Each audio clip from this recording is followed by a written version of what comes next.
What's up guys, how's it going? I hope everyone's well.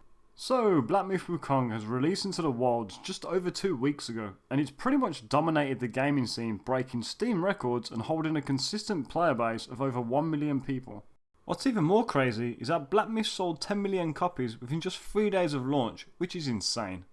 On the other hand, we have woke DEI infested games like Dustborn, that can't even attract a player base of 100 people, and Sony's woke DEI infested game Concord that cost Sony over $2 million that can't even break a player base of over 700 people.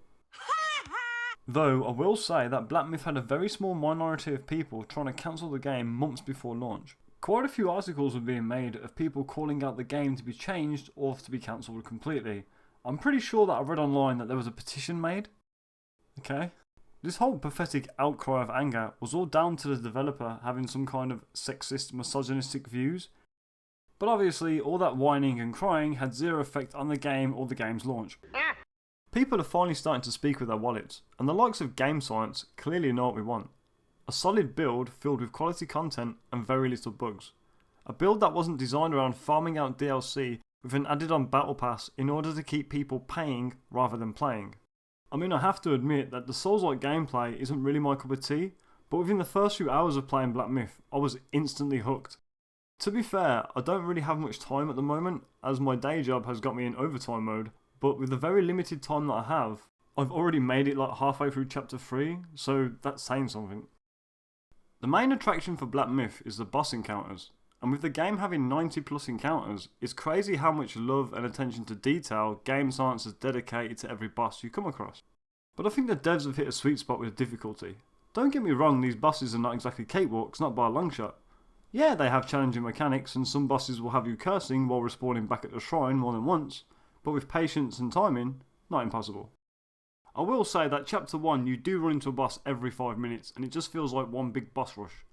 Where chapter 2 and chapter 3, you do have more space to breathe before you run into another monstrosity that's ready to kill you. The devs have also done a fantastic job with the visuals. If you are lucky enough to own a high-end gaming PC, with all maxed out and ray tracing turned on, you're in for a real treat. Not to say Black Myth doesn't look good on a PS5, but on a high-end PC in cinematic mode with all ray tracing turned on, this game is just eye candy. And if you mix that with all the detailed environments and all the varied and unique bosses that Black Myth has to offer, Game Science has truly made something special here, and is clearly a serious contender for Game of the Year.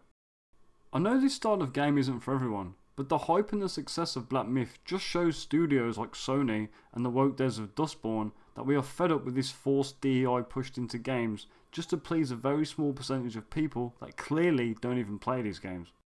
For Dustborn, this situation is not going to get any better, and most likely over the span of a few weeks, well, a few days, the numbers are going to get lower and people will just move on and the game will just die. And for Black Myth being the complete polar opposite, being a massive success, I can clearly see this game being a #1 contender for Game of the Year.